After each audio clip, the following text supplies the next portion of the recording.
Yo, how's it going, everybody, and welcome back to today's video. So in today's video, I want to go over what I see to be the best loadouts to use in Warzone after the second DMR nerf. I've used all these guns for multiple games, so I have a feel for all of them, and I believe these loadouts are a really good setup for you guys to go out and frag with. Now, before I go on this video, make sure if you guys enjoyed the video, I'd greatly appreciate if you guys leave a like and subscribe to the channel. So to start off this list, I want to give an honorable mention to the Bruin.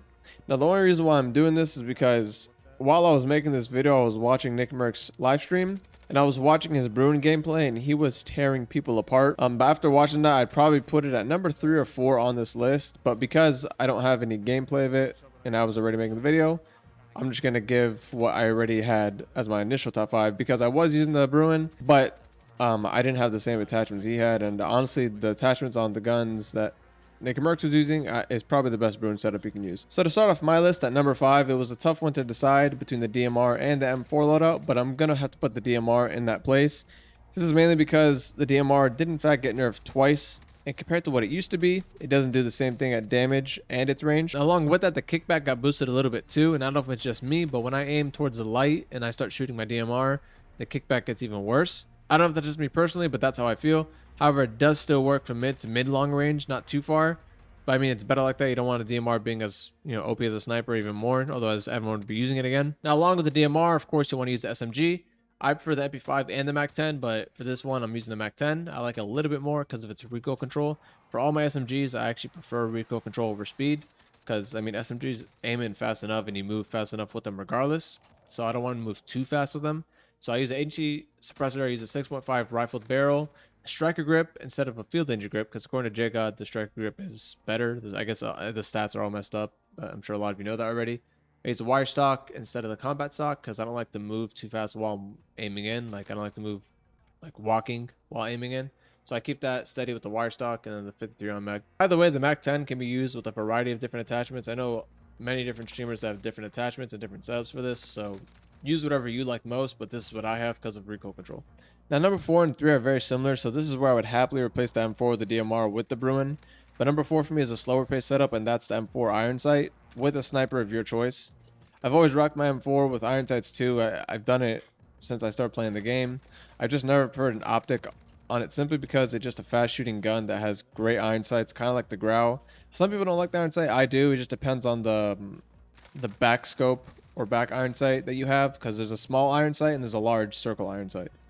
And once you put an optic on it, the recoil picks up too. But with the rubberized grip and the grenadier barrel, this M4 has minimal recoil on it, so it works well from close range to about 70 meters. Actually, my personal record of 36 kills is with this setup, as a matter of fact, except the sniper was an HDR instead of the AX50.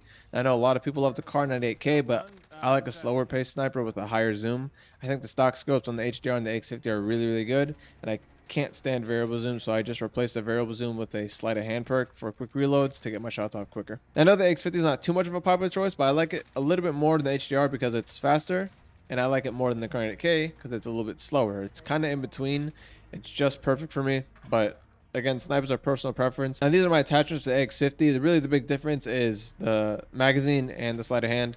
I've said this many times in my older videos, but I use sleight of hand so I can get my shots off quicker in case I down someone and I can't finish them. And then the 7-round mag instead of a 5 because I like to have extra bullets, but rather than a 9, it's going to aim too slow. The 7 is just perfect right in the middle. I know the AX50 is not a popular choice, but it's a little faster than the HDR and it's a little slower than the Car 98K, so I think it's just a perfect pace for me personally. Again, snipers are your choice, but this is what I prefer. Now, the next setup is another similar loadout to the M4 and sniper, but this one's more suited for close range and long range. The FR, I think, is a better version of the Ram 7 and even better at closer range than the M4 and most assault rifles. Now, I've done a comparison for the Ram and the FR, their time to kill, their recoil, and their body damage and headshot damage and whatnot, and the FR was better in every single stat. Except for some of them, it was the same, but for the most part, it was better in terms of time to kill and whatnot. So it was slightly better, so it only makes sense to use it over the Ram at this point. Now, the FR kills in close quarters the same way an SMG can, as well as the AS Val, but with more bullets and range. I will say the AS Val is pretty good SMG-like AR, probably better than the FR as an SMG, but AS Val does terrible at any sort of mid-range, so I don't prefer the AS Valve for that reason, and it has very little amount of bullets. But with these attachments, the FR has manageable recoil control, and it has a great time to kill. Now, for the attachments on the FR, use the agency suppressor, the reinforced heavy barrel for bullet velocity, the bruiser grip, because apparently that one is the best for recoil control, according to JGod. I trust his word. The 5th round mag, the fast one, and then the jungle grip, because I don't know. I have a thing with the whole flinch resistance, but honestly, you can use a speed tape. It's it's perfectly fine in terms of ADS speed. I mean, that's the real reason why I use a grip. So use a speed tape or a jungle grip just for ADS speed. I do believe that far is one of the best ARs in the game, but if I had a little bit more mid-range, it'd probably be better than the next gun I'm going to talk about. But I'd limit this gun to about 50 meters max, otherwise the recoil becomes a little bit difficult to control. But like the M4, you'll want to combine this with the sniper of your choice. Now, my second favorite loadout in Warzone is actually something I've grown to recently like, and that is the AMAX. For a long time, I never really enjoyed using this gun. Because of its recoil control, I always found it difficult to keep my shots on target, especially when I could use the Kilo at peak. You know, back when the Kilo had no recoil, back when it had actually pretty good damage. Pretty much back when it was the meta. Although it was hard to use, I still wanted to like it because of its damage strictly. Now, the AMAX feels like a real 7.26 gun, unlike the AK-47, where it's a lot weaker than it should be compared to what it was like in the older CODs. Now, the reason why I started to like the AMAX more is because after the Kilo and the DMR got nerfed, they became a lot weaker while the AMAX stayed pretty much the same. My mistake was not using a Ranger foregrip as well. I believe this might have been a problem for some people who can't control it. So try out these attachments, but make sure you put a Ranger on it instead of a Commando foregrip, and I promise it'll be steadier if you at least put a little bit of thumb effort into it, you know, to control the recoil and whatnot. So for every gun that has a scope on it, pretty much use a MAC 10 or any SMG you prefer, like I said. And just to make it clear and short, I use the same perks and the same equipment for every loadout. I use Amped, Overkill, and EOD for every single loadout. I use the C4 because I do believe the C4 is still the best lead in the game. I've gotten plenty of vehicle kills, whatever you want to call it.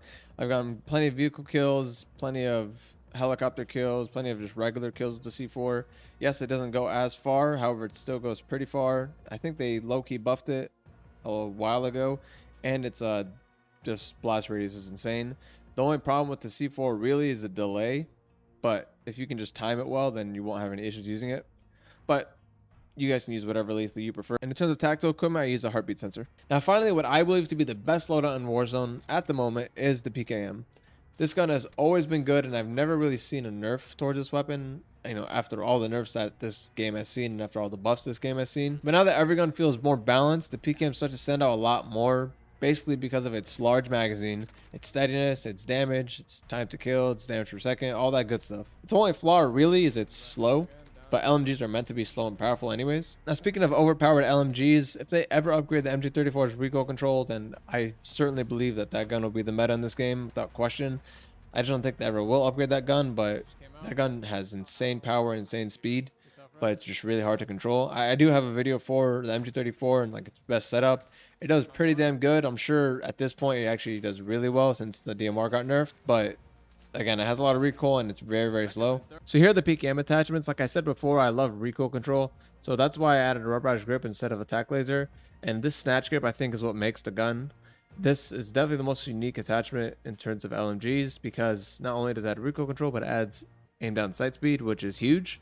If most guns had that, then every gun in this game would be really, really good. But that's what makes this gun stand out. And then, like I said, the rubberized grip to add recoil control. It doesn't take away from ADS speed. It just takes away from instability, but you don't really need much of that. VLK optic for distance, 26.9 long barrel, and then a monolithic suppressor. It has an automatic 100 round barrel, or default rather. So yeah, it's still fast. You can probably win close range fights with this too, like 20-meter fights. Like I've won plenty of close range fights with this, but it's best from mid to mid long range, like the DMR. You can definitely take people out from about 200 feet. Even more, but in my opinion, the PKM is definitely strong in the Bruin without question.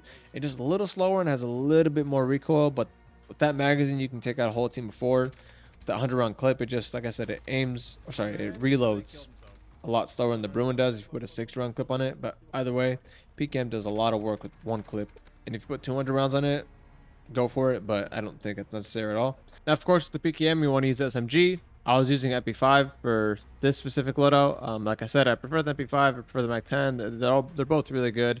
Honestly, I like the P90 as well. But in terms of attachments, I was using a Task Force. Apparently, that's the best barrel for the MP5 specifically.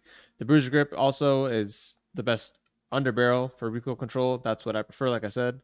I was using the Ember sighting point because that's what I find to be the best tack laser. Then a 50 round mag and an HE suppressor. But honestly, I think the Mac 10 is a little bit better, strictly because I like recoil control more, and actually a little bit faster too. Either way, some of these SMGs work all the same, so It's kind of personal preference. So that's it for my list of top 5 Warzone loadouts after a double DMR nerf in season 1. I really do enjoy what this game is now. I made a video about balanced guns versus meta guns, and I was highly in favor of having a game full of balanced guns rather than guns that are just too broken and breaking the game. But hopefully they don't add any more guns in the future that are going to break the game. Hopefully they'll be fairly balanced and maybe a little bit stronger and they nerf it eventually. But hopefully we see more important content. Like, I know a new map is coming around March, so that'll be good news hopefully. But anyways, guys, I hope you guys enjoy these weapon setups, and don't forget to subscribe to the channel, please, if you guys enjoy the video. Keep fragging, and I'll see you guys in the next video.